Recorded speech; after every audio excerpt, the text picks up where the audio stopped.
Comment ne plus se faire avoir par les hommes? Encore une question que je reçois régulièrement en coaching par des femmes qui ont l'impression de se faire avoir par les hommes. Alors après, elles en tirent des conclusions, tous les hommes sont des connards, j'arrête de faire des rencontres, je fais plus confiance, voilà. Ce ne sont bien sûr pas les bonnes solutions de partir dans ces extrêmes-là. On peut se faire avoir par des hommes, on peut aussi ne pas se faire avoir, mais avoir l'impression qu'on s'est fait avoir. Et c'est ce dont on va parler juste après ça, comment arrêter de se faire avoir par les hommes. Mais avant de commencer, je vous offre un guide gratuit sur la séduction ainsi qu'une série de conseils gratuits eux aussi par email. Pour les recevoir, si vous êtes intéressé, c'est très simple. Cliquez sur le premier lien dans la description de la vidéo. Si vous êtes motivé, vous le trouverez.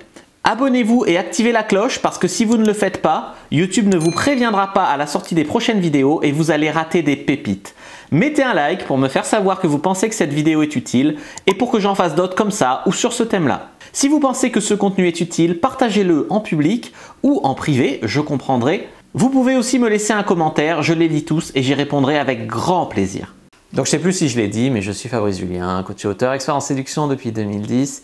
Et le premier conseil en général que je donne aux femmes que je reçois en coaching qui ont l'impression ou qui se font vraiment avoir par des hommes, c'est de renforcer un petit peu les fondations de leur vie. C'est quoi les fondations de sa vie? C'est les relations avec sa famille, c'est les relations avec ses amis, avec ses potes, c'est faire du sport, avoir une bonne hygiène de vie, c'est son travail, sa carrière, c'est sa vie sociale, ses finances, tout ça. Parce qu'une femme qui a des piliers forts, dans sa vie, elle est beaucoup moins à même de se faire avoir par un homme qu'une femme qui est un petit peu désespérée, qui s'emmerde dans sa vie ou qui a des gros problèmes d'argent, ou qui a des gros problèmes de confiance en elle, ou qui n'a pas d'amis, ou qui est vraiment très seule et qui n'a pas de lien avec sa famille, ou qui s'emmerde parce qu'elle n'a pas de job et tout, voilà, qui est tout le temps sur son canapé chez elle à s'emmerder. Bon. Là, on est plus à même de se faire avoir quand on est dans une de ces situations-là. Donc finalement, travailler sur sa vie autour, ça permet aussi de faire de meilleures rencontres. En gros, si vous avez des piliers faibles, vous êtes beaucoup plus faible et donc vous êtes une proie facile pour vous faire avoir par des connards. On peut le dire comme ça. Donc 1, renforcez les fondations de votre vie, les piliers de votre vie. 2, comprenez que si vous vous faites avoir une fois, bah c'est la faute du connard qui vous a fait à l'envers, qui vous l'a fait à l'envers. Si vous vous faites toujours avoir par les mecs et que vous passez en mode victime, ah tous les mecs sont des connards, je me fais toujours avoir par les mecs, eh bien peut-être que le problème c'est de votre responsabilité. Il y a des femmes qui se tournent toujours vers des mecs qui vont les battre, toujours vers des mecs qui vont les taper ou qui vont les insulter ou vers des relations toxiques ou vers des connards. Tous les mecs ne sont pas comme ça dans la vie. Pourtant, elles finissent toujours avec des mecs comme ça. Pourquoi? Parce que soit elles ont vécu un traumatisme dans leur enfance et elles n'ont pas fait une thérapie pour le soigner ou autre, soit voilà, elles refusent finalement quelque part de s'engager ou d'être heureuses, donc elles se tournent toujours vers des mecs avec qui ce sera impossible. Parce que des mecs bien, et probablement des mecs bien qui viennent les draguer, il y en a. Il y a des meufs un peu qui sont là, par exemple, j'ai un mec en ce moment en coaching sur Mythique, et une fille qui lui dit « t'as l'air d'un mec bien ». Malheureusement pour moi, je me tourne jamais vers les mecs bien, alors je suis désolé, mais ça va pas le faire. Bah en fait, tant pis pour elle, tu vois. Elle reconnaît que c'est un mec bien, elle reconnaît que peut-être elle serait heureuse avec lui, mais elle se dit non, c'est plus fort que moi, je préfère aller vers des connards qui vont me faire du mal. Tu vois, c'est un peu immature, c'est un peu... voilà. Donc ce que je veux dire, c'est que si vous répétez toujours des schémas qui font que vous vous retrouvez toujours dans des relations de merde avec des mecs qui vous traitent mal, vous avez probablement une responsabilité là-dedans. Vous allez devoir apprendre à vibrer bien, à dégager autre chose, à résoudre vos problèmes avec votre passé, résoudre vos traumatismes, etc. Faire un travail sur vous qui va faire que finalement, vous allez rencontrer des mecs beaucoup mieux. C'est comme s'il y avait un pattern qui se répétait tout le temps. Parce que même cause, même conséquence, si tu veux. Tu peux compter sur la chance ou pour une fois, il y a le prince charmant qui va passer, me sortir du truc. Non, c'est vous qui allez vous en sortir et ensuite vous pourrez rencontrer peut-être le prince charmant. Voilà, ça, c'est... Vous êtes le dénominateur commun de toutes vos histoires de merde. Tu vois ce que je veux dire? Donc, quelque part, une fois une histoire de merde, c'est pas forcément vous le problème.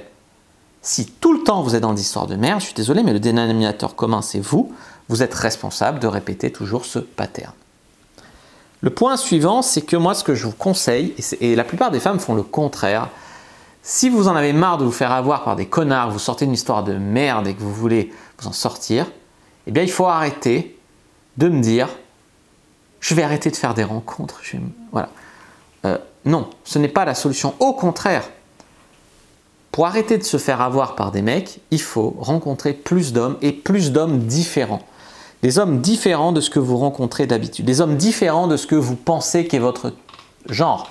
Il y a des femmes qui sont là, oui, mon genre, c'est le genre bad boy, très tatoué, violent, voilà. Peut-être qu'en fait, c'est pas ça ton genre, c'est une histoire que tu te racontes qui finalement te rend malheureuse parce que tu as décidé de te punir pour je sais pas quoi dans ta vie et que tu te racontes cette histoire-là. Rencontrer plus d'hommes et des hommes qui sont de genres différents. C'est-à-dire que je ne vous dis pas de rencontrer des mecs qui ne vous plaisent pas du tout. Je ne vous dis pas de rencontrer des mecs qui n'ont aucun intérêt à vos yeux. Je vous dis juste d'ouvrir vos horizons. Arrêtez de penser qu'il y a un genre prédéfini et que, oh là là, si c'est pas ce genre-là, si c'est pas un mec qui fait 1m85, les yeux bleus, les gros muscles, le tatouage et qui a fait 2 ans de prison, je peux pas. Bah si, tu peux en fait, tu vois. Et c'est peut-être mieux pour toi-même. Donc, rencontrez plus d'hommes, des hommes différents, etc. Sortez de votre zone de confort, rencontrez des opposés, on va dire. Je ne vous dis pas de rencontrer des hommes qui ne vous plaisent pas ou des hommes voilà, qui ne vous attirent pas du tout, mais rencontrez des hommes qui ne sont pas typiquement le genre d'homme que vous pensez devoir rencontrer d'habitude. Voilà, ça c'est déjà un bon début. Le point suivant, c'est aussi pour arrêter de se faire avoir, et là c'est plus, je m'adresse aux femmes qui ont l'impression de se faire avoir alors que en fait, c'est juste qu'elles sont parties d'un postulat faux. C'est qu'un mec, tant qu'il n'a pas dit qu'il était fidèle, tant que vous n'avez pas eu cette discussion autour de l'exclusivité, de la fidélité ou d'avoir l'étiquette d'être en couple, tant que vous n'avez pas parlé couple, tant que vous n'avez pas parlé fidélité, tant que vous n'avez pas parlé exclusivité, un mec, il ne vous trompe pas en fait. Hein. Vous vous connaissez depuis une semaine, vous vous êtes vu 2 fois, il couche avec une autre. Il ne vous a pas trompé, je suis désolé. C'est dans votre monde, vous vous êtes raconté que forcément vous avez couché ensemble une fois, donc vous êtes forcément en couple. Donc voilà, non, tout le monde n'a pas la même définition du couple ou de la fidélité. Tu vois? Donc ce que je veux vous dire, c'est que vous vous sentez que vous vous êtes fait avoir alors que non. Ben non. Donc au final, il faut avoir cette discussion. Après, si un mec vous trompe, après que vous ayez eu une discussion sur le couple ou sur la fidélité, le mec s'est engagé et après il vous trompe, c'est une autre histoire. Là, vous vous êtes fait avoir. Mais un mec, vous n'en avez jamais parlé, il a couché avec une autre, je veux dire, il y a un moment, il faut en parler. Partez pas du principe que vous devez être fidèle, qu'il doit être fidèle, que vous êtes en couple, si vous n'en avez jamais discuté avant. Voilà. C'est une manière de moins se sentir avoir. Ce que je voulais vous dire aussi, c'est que vous pouvez simplement arrêter de vous faire avoir aussi en draguant des mecs qui vous draguent. En gros, investissez dans des mecs qui investissent en vous. Plutôt que de dire ah mais ce mec-là ne me répond pas, ce mec-là est inaccessible, c'est celui-là que je veux. C'est aussi une réaction un petit peu humaine, hein, tu vois, mais quelque part, c'est pas une relation saine, c'est pas une relation de personne équilibrée, c'est pas une relation de personne qui a confiance en elle, c'est une relation de personne qui veut se prouver des choses. C'est pas une relation qui vous mènera vers le bonheur, tu vois. Investissez vers des gens qui investissent en vous, faites des efforts pour des gens qui font des efforts pour vous, et ça va marcher vraiment, vraiment beaucoup mieux.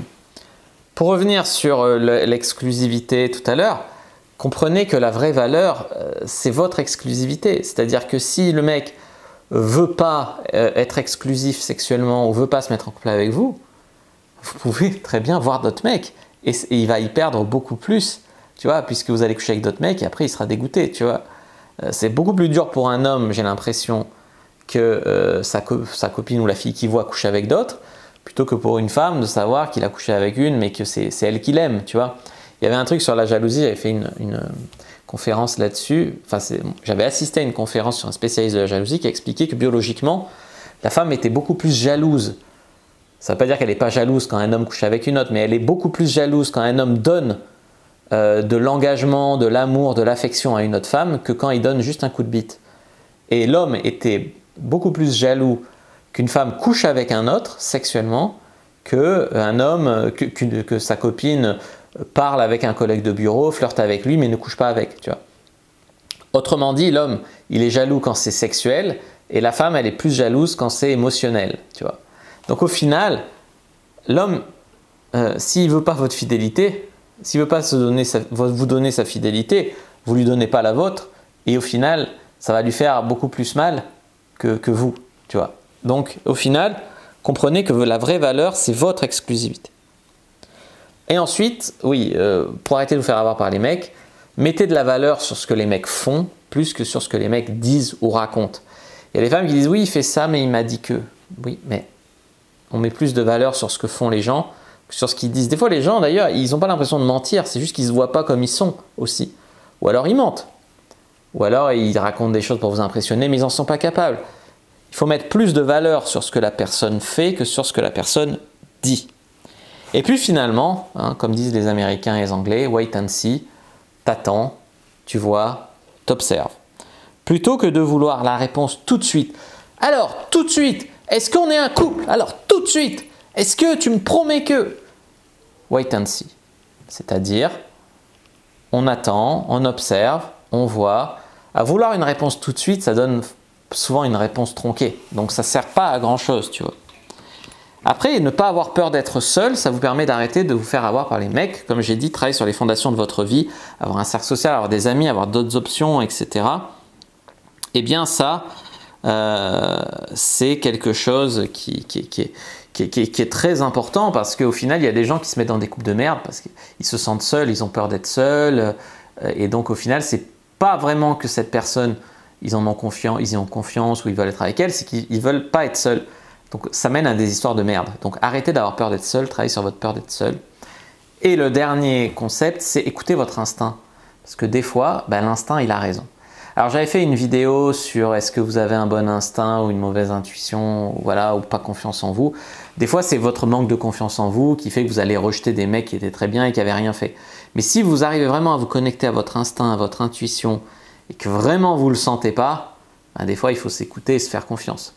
Finalement, le feeling, c'est que votre cerveau, il a analysé les micro-mouvements, les micro-trucs, des choses qui ne se remontent pas au conscient, mais que votre corps, il comprend et il se dit « là, je ne le sens pas ». Après, des fois, vous allez dire « je ne le sens pas », simplement parce que vous avez peur de sortir de votre zone de confort ou simplement parce que vous avez peur que ça marche, vous avez peur de l'engagement. Il y a des femmes aussi qui ont peur de l'engagement. Il faut vraiment faire la distinction entre vraiment votre instinct, votre feeling, votre intuition et votre problème d'estime de vous, votre peur de l'engagement, votre peur d'être trompé, votre peur de… Voilà. Mais si vous arrivez vraiment à vous connecter à votre instinct, alors écoutez votre instinct. Voilà ce que je voulais vous dire les amis. Si vous avez aimé cette vidéo, vous savez quoi faire. N'hésitez pas à regarder aussi d'autres vidéos qui s'affichent à l'écran. Moi je vous dis à bientôt et que le Dieu de la séduction soit avec vous les amis.